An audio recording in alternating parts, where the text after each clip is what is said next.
मीठे बच्चे, अब अशरीरी होकर घर जाना है। इसलिए जब किसी से बात करते हो तो आत्मा भाई भाई समझ बात करो। देही अभिमानी रहने की मेहनत करो। आज बाबा मिलन का सुंदर दिवस है।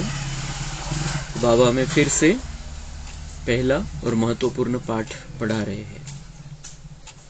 आज हम इसके लिए बाबा से शक्ति भी लेंगे और वरदान भी लेंगे कि हमें सबको आत्मा देखना है। हम आत्माएं सब, स्त्री हो पुरुष हो, हमारा किसी के साथ कोई भी रिश्ता हो, हम सब आत्माएं आपस में भाई भाई हैं और हमें आत्मा समझकर अपने जीवन को चलाना है। ओम शांति। सुप्रीम टीचर बच्चों को पढ़ाते हैं। बच्चे जानते हैं परमपिता परमात्मा पिता भी है, टीचर भी है। ऐसा तुमको पढ़ाते हैं जो और कोई पढ़ा न सके।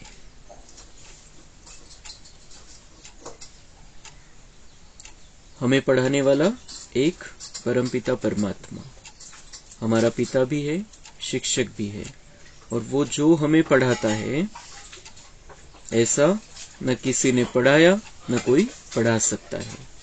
तो उसकी पढ़ाई का हमें बहुत अच्छा फायदा उठाना है और महत्व भी रखना है।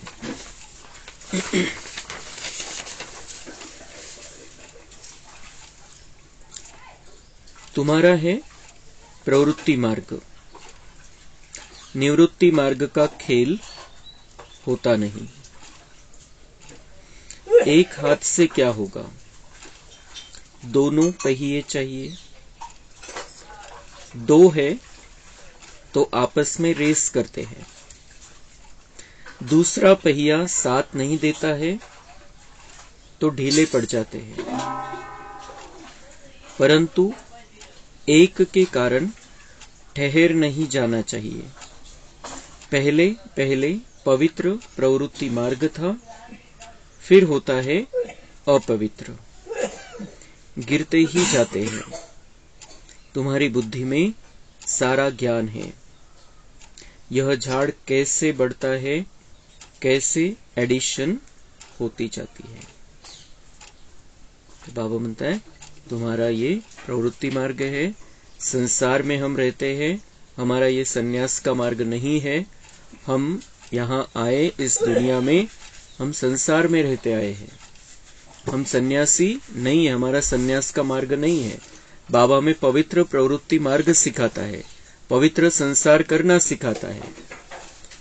मग संगम युगामध्ये बाबा म्हणता है कि एक दोनों पहिए चाहिए। अगर दोनों युगल है दोनों, तो बाबा म्हणता है दोनों ने साथ में चलना चाहिए। फायदा काय होतो त्याचा? दो है तो आपस में रेस करते हैं की तुमचा इतका पुरुषार्थ झाला, मला पण इतका पुरुषार्थ करायचंय, मला पण हे करायचं, तुम्ही हे करताय, मला पण हे करायचंय। तर ती जी कॉम्पिटिशन आहे, ती जी स्पर्धा लागते एकमेकांमध्ये, ती बाबा म्हणतात फायदेशीर असते की आपल्याला पुढेही घेऊन जायचंय दुसऱ्याला, आणि तो जसं करतोय तसं करायचं पण आहे, आणि त्याच्यापेक्षा जास्त करून दाखवायचं, म्हणजे त्याच्यासमोर पण उदाहरण निर्माण करायचं। तो ये ऐसी स्पर्धा, ऐसी रेस बाबा हमें सिखाता है। तर बाबा म्हणतात दोघं असले सोबत आणि दोघं चांगल्या प्रकारे चालले तर खूप चांगली गोष्ट है। फिर नहीं तो क्या होता है, दूसरा पहिया साथ नहीं देता है तो ढीले पड़ जाते हैं। जर एकमेकांवरती खूपच अवलंबून असेल तर एक जण नाही पुरुषार्थ करत है तो दूसरा पण त्याला बघून ढीला पडून जातो। कि आज मुरली में जाना नहीं है, एक ने कहा, दूसरे ने मान लिया, ठीक है जाऊ दे आज नहीं, आणि मग तो संस्कार बनून जातो। तो बाबा म्हणता है कि दोनों पहियों ने अच्छी रीति से चलना चाहिए। दोनों अगर है ज्ञान में तो दोनों ने बहुत अच्छी रीति से चलना चाहिए, परंतु एक के कारण ठहर नहीं जाना चाहिए। चांगली गोष्ट काय? दोघांनी चालावं या ज्ञान मार्गामध्ये।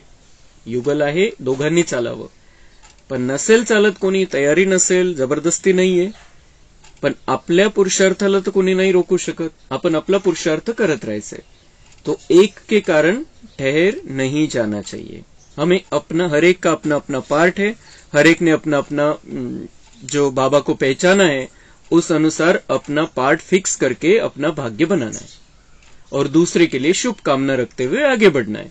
पण असं नाही की ते येतील आणि ते करतील आणि मग माझा पुरुषार्थ होईल चांगल्या प्रकारे.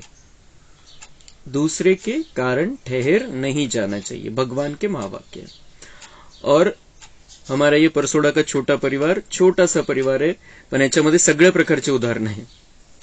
तो कुमार है, कुमारी है, जवान है, बूढ़े है, माता है, दोनों युग, दोनों साथ में चलते हैं, अकेले अकेले चलते हैं, सगळ्या प्रकारचे उदाहरण आहे. जे बाबा आपल्याला सांगतो की तुम्हाला कशा पद्धतीने, तुम्ही कसे आहात, कोणती पोझिशन आहे तुमची, तुम्ही तुमची स्थिती काय, तुम्हाला सोबत कोणाची आहे नाहीये, तुम्ही तुमचा पुरुषार्थ करत चला. तो हमें जो बाबा सिखाता है उस अनुसार हमें आगे बढ़ते चलना है और जितना हो सके दूसरों को प्रेरणा देनी है, जबरदस्ती नहीं, प्रेरणा देनी है और उनको भी साथ में लेकर चलना है. और शुभ भावना हर एक के लिए रखनी है कि हर एक का कल्याण हो जाए, हर एक बाबा का बच्चा बनकर रहे, बहुत अच्छी रीति से पुरुषार्थ करे. ज्ञान कहा जाता है रचता द्वारा रचना को जानना. तो जरूर रचता में ही ज्ञान है ना, इसलिए उनको क्रिएटर कहा जाता है. मनुष्य समझते हैं क्रिएटर ने यह रचना रची है. बाप समझाते हैं यह तो अनादि बना बनाया खेल है.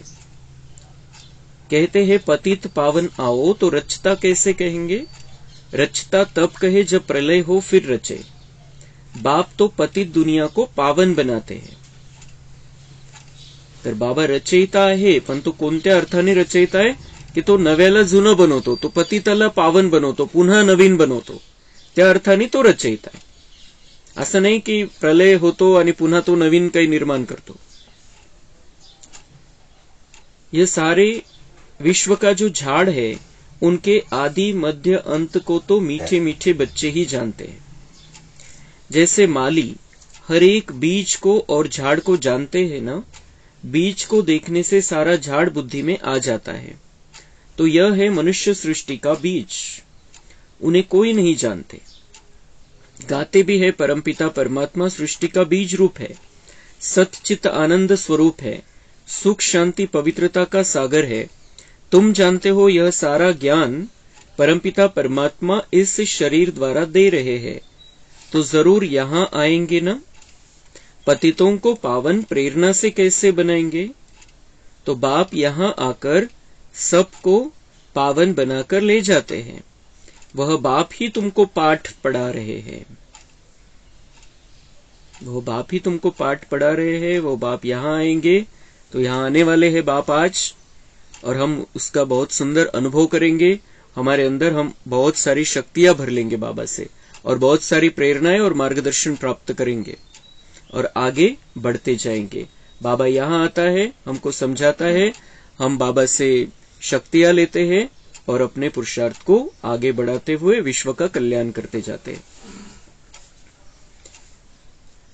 आगे चलकर तुम्हारा यह ज्ञान सुनेंगे, भल छोड़ भी देंगे, फिर आएंगे, क्योंकि गति सदगति की हट्टी एक ही है.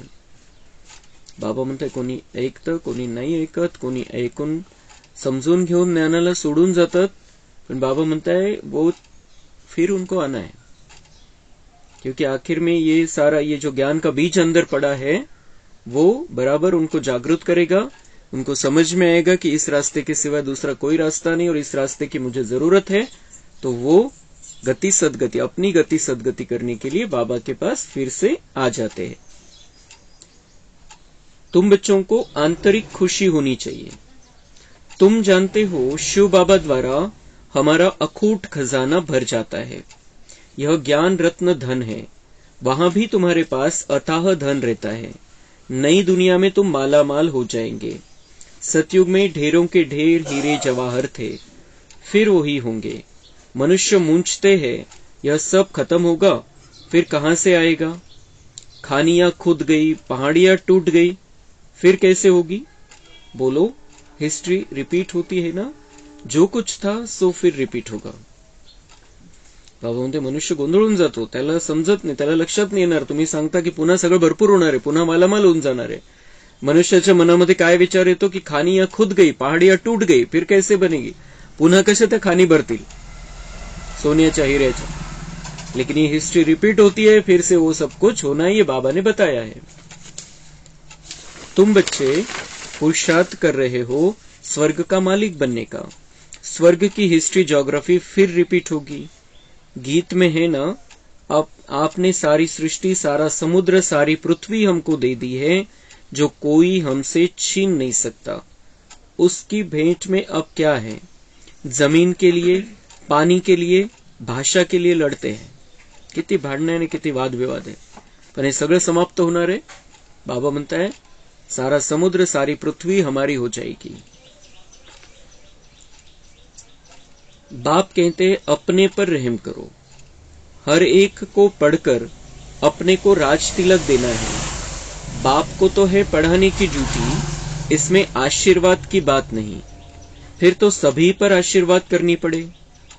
यह कृपा आदि भक्ति मार्ग में मांगते हैं, यहाँ वह बात नहीं. कृपा आशीर्वाद की बात नहीं है, हर एक को पढ़कर अपने को राज तिलक देना है.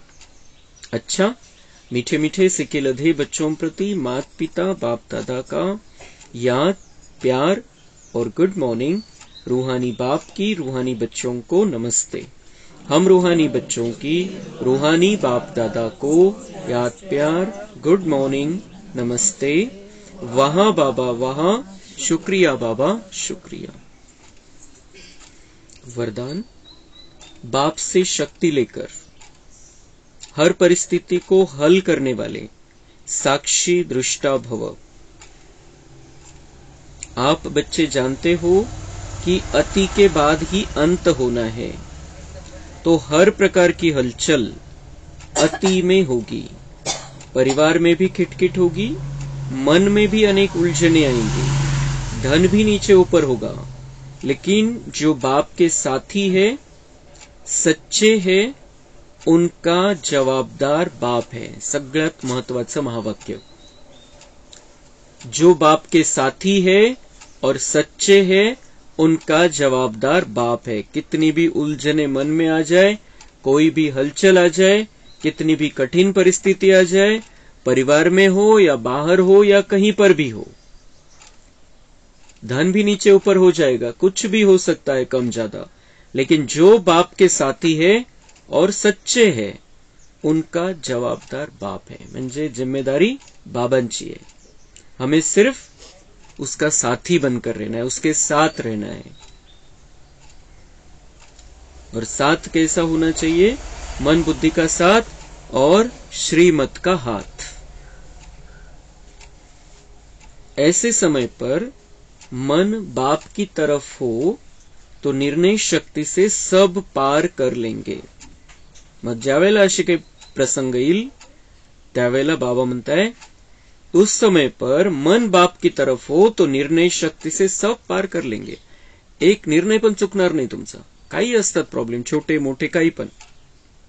लेकिन अगर हमारा मन बाप की तरफ है, हम अपने आप को आत्मा समझकर उस परमात्मा को देख रहे, उससे जुड़े हैं, तो निर्णय शक्ति हमारे में आ जाएगी. क्या करना है ये पक्का समझ में आ जाएगा और वो करने से हम सफल हो जाएंगे. साक्षी दृष्टा हो जाओ तो बाप की शक्ति से हर परिस्थिति को सहज हल कर लेंगे. साक्षी दृष्टा हो जाओ तो बाप की शक्ति से हर परिस्थिति को सहज हल कर लेंगे. तो ही साक्षी दृष्टा स्थिति हमें देखना है. नाटक चल रहा है और जब दूसरे या संपूर्ण दुनिया में या कहीं पर भी कुछ भी होता है, उसके लिए साक्षी दृष्टा होना बहुत सहज है. हम हो जाते, बाबा ने बताया है तो हम साक्षी दृष्टा हो जाते. हाँ ठीक आहे, नाटक चाललेलं आहे, तिकडं असं झालं, माझ्यावर काही प्रभाव नाही त्याचा, तिथं असं झालं, हे झालं, ते झालं, आपण साक्षीदृष्ट होऊन जातो त्याच्यामध्ये. ही साक्षीदृष्ट स्थिती ज्या वेळेला आपल्याला प्रभावित करणारी एखादी गोष्ट होते, ज्याचा परिणाम आपल्यावरती होतोय, त्यावेळेला साक्षीदृष्ट स्थिती की हे नाटक चाललेलं आहे. माझ्याविषयी काही झालं, परिवाराविषयी काही झालं, कुठं आपल्या आसपास काही झालं एकदम जवळ, ज्याचा आपल्याशी काही संबंध आहे, ज्याचा आपण डायरेक्ट आपला संपर्क आहे आणि त्याचा प्रभाव आपल्यावरती पडतोय, त्याच्यामुळे आपलं कमी जास्त काही नुकसान झालेलं आहे. ऐसे समय पर साक्षी दृष्टा हो जाना. कारण त्यावेळेला निर्णय नाही घ्यायचा राहत आपल्याला, ज्या वेळेला दुसरीकडे काहीतरी झालेलं आहे. निर्णय केव्हा घ्यायचा असतो, जेव्हा आपण त्याच्याशी संबंधित आहे, त्या प्रसंगामध्ये आपल्यावरती त्याचा काही प्रभाव पडतोय. आणि त्यावेळेला जर साक्षीदृष्ट स्थित राहील, नाटक है, हर एक का पार्ट है और मेरा हिसाब किताब है, मेरी परीक्षा है, पेपर है, ये मुझे आगे बढ़ाने के लिए आई है, लेकिन बाबा साथ में, तो मैं इसको देख रहा हूं नाटक की तरह. मी पण त्या नाटकाचा एक भाग आहे आणि नाटकामध्ये ही सीन आहे. हा प्रसंग फरक आहे की हा माझ्या बाबतीत घडलेला हा प्रसंग. तो उस समय अगर हम साक्षी दृष्टा हो जाएंगे तो बाप की शक्ति से हर परिस्थिति को सहज हल कर लेंगे. कारण काय होईल, साक्षी दृष्टा म्हणजे आपण काय करतोय, आपली शक्ती वाचवतोय स्वतःची. आपण कमजोरीमध्ये नाही जात आहे, आपण स्थिर होऊन शांत होऊन बसलेलो आहे. बिलकुल अशी अवस्था आहे की बाबा आपल्याला काही देऊ शकेल. जर आपण हलचलमध्ये आलो, जर आपण परेशान झालो, जर आपण दुःखी झालो, तर आपला आणि बाबाचा कॉन्टॅक्ट होणार नाही.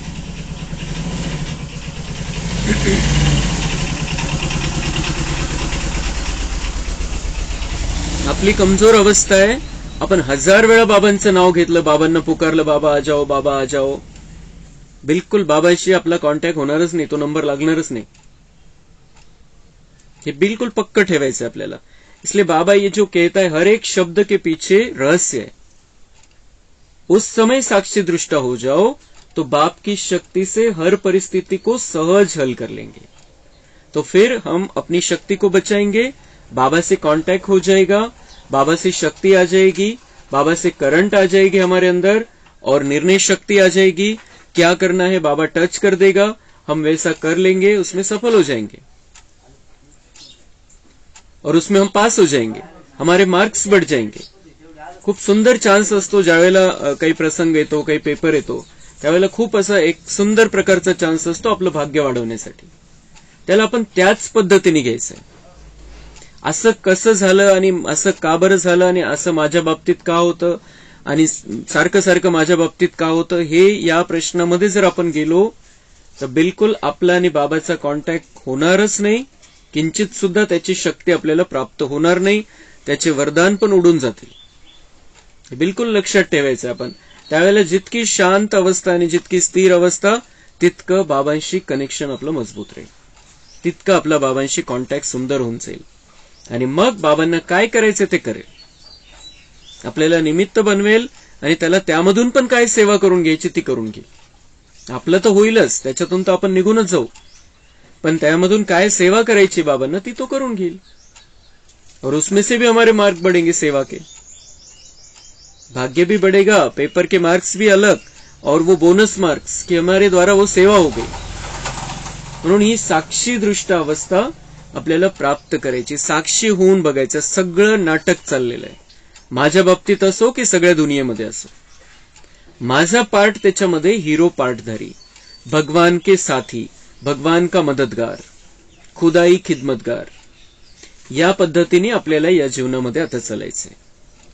तो इसके लिए भी, साक्षी दृष्टा होने के लिए, आत्मिक स्थिति के लिए भी आज हम बाबा से बहुत सारे वरदान लेंगे शाम में.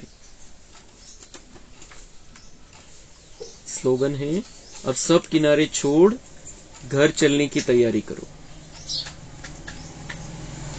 अब सब किनारे छोड़ घर चलने की तैयारी करो. सगळं सार ज्ञानाचा कि अब हमें घर वापस चलना है. किसको चलना है? मुझ आत्मा को चलना है. मेरा शरीर भी साथ नहीं आने वाला, तो शरीर के आधार से जो मैंने कमाया है, जो मैं कर रहा हूं, कुछ भी नहीं आने वाला है. अभी मुझे घर वापस चलना है. मैं आत्मा, मुझे घर वापस चलना है. और उसके लिए अब सब किनारे छोड़, म्हणजे जिथं जिथं आपण अटकलेलो आहे, ज्यामुळे आपण या ईश्वरीय मार्गावरती पुढे जाऊ शकत नाहीये, ते मन बुद्धीला त्याच्यातून फ्री करून घ्यायचं. और उसके लिए क्या चाहिए हमारे अंदर? घर चलने की तैयारी करने के लिए ज्ञान चाहिए, संपूर्ण ज्ञान जो बाबा हमें देता है उसको लेने का हमें बिल्कुल ऐसा ये उत्सुकता चाहिए कि मैं क्या क्या भर लूं बाबा से. ज्ञान रत्न, वो ज्ञान रत्न कल जाकर नई दुनिया में जाकर ये मुझे बहुत मालामाल करने वाले हैं. ऐसे ज्ञान रत्न जिनके आधार से मैं अपना भी भाग्य बना सकता हूं और विश्व का परिवर्तन कर सकता हूं. तो मुझे वो ज्ञान अपने अंदर भर लेना है. फिर घर चलने की तैयारी के लिए और चाहिए योग. जितना योग होगा बाबा के साथ, जितनी बाबा को याद करेंगे हम अच्छी रीति से, उतना हमारे अंदर का किचड़ा समाप्त होता जाएगा. आणि तो कचरा साफ करूनच जायचंय आपल्याला, स्वच्छ होऊनच जायचंय. तो किचड़ा है विकारों का और हिसाब किताब का, दोनों खत्म होते जाएंगे. और तीसरा चाहिए घर चलने की तैयारी के लिए बाबा पर संपूर्ण निश्चय. जितना बाबा पर निश्चय होगा उतना हमें अपने आप पर भी निश्चय पक्का हो जाएगा और बहुत अच्छी रीति से फिर हम बाबा के कहे हुए मार्ग पर चलकर अपना कल्याण कर लेंगे और तैयारी हो जाएगी.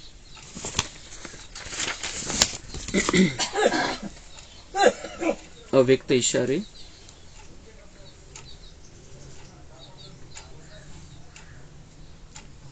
जैसे वाह मीठा बाबा कहने से मुख मीठा हो जाता है क्योंकि प्राप्ति होती है, ऐसे हर ब्राह्मण आत्मा कोई भी ब्राह्मण का नाम लेते ही खुश हो जाए, क्योंकि आप सभी भी बाप द्वारा प्राप्त हुई विशेषता से एक दो के सहयोगी साथी बन उन्नति को प्राप्त करते हो.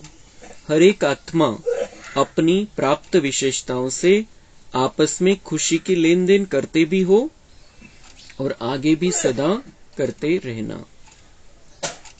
मीठा बनना है, एक दो की विशेषताओं को हमें देखना है, दोषों को नहीं देखना है किसी के भी. ब्राह्मण परिवार में सहयोगी साथी बन, सबका सहयोगी सबका साथी बन, उनको उन्नति को प्राप्त कराना है, अपनी भी उन्नति करनी है और उनको भी उन्नति को प्राप्त कराना है. तो उसके लिए हर एक को जो बाप द्वारा प्राप्त हुई विशेषता है उसके द्वारा हमें एक दूसरे का सहयोग बहुत अच्छी रीति से करना है. अपने को जो प्राप्त विशेषताएं है आपस में खुशी की लेन देन करना है उसके आधार से, और तो हम भी आगे बढ़ेंगे और दूसरे भी आगे बढ़ते रहेंगे. जैसे ब्रह्मा बाप ने सामना करने वाले को भी मधुरता और शुभ भावना, शुभ कामना से सहनशीलता का पाठ पढ़ाया. जो आज सामना करता वही कल क्षमा मांगता. उनके मुख से भी यही बोल निकलते, बाबा तो बाबा है. इसको कहा जाता है सहनशीलता द्वारा फेल को भी पास बनाए, विघ्न को पास करना.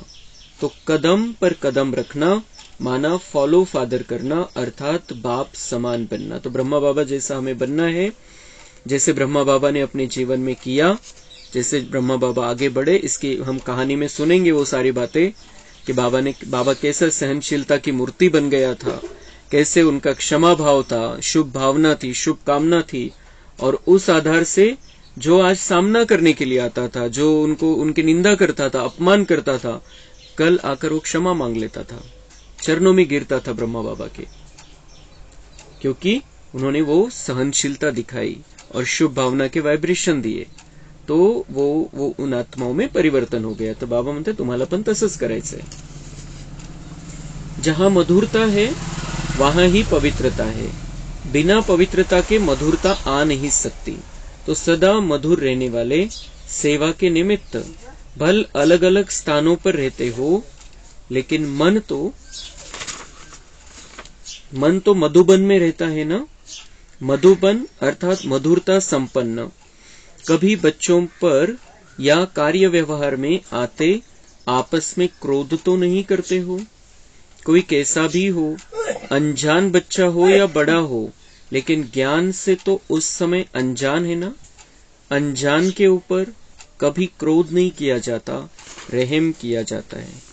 तर जहां मधुरता है वहां पवित्रता है, और पवित्रता के बिना मधुरता आ नहीं सकती. तर दोन्ही गोष्टी शुद्धता आणायची, पवित्रता आणायची आणि मधुरता आणायची आपल्याला आपल्यामध्ये.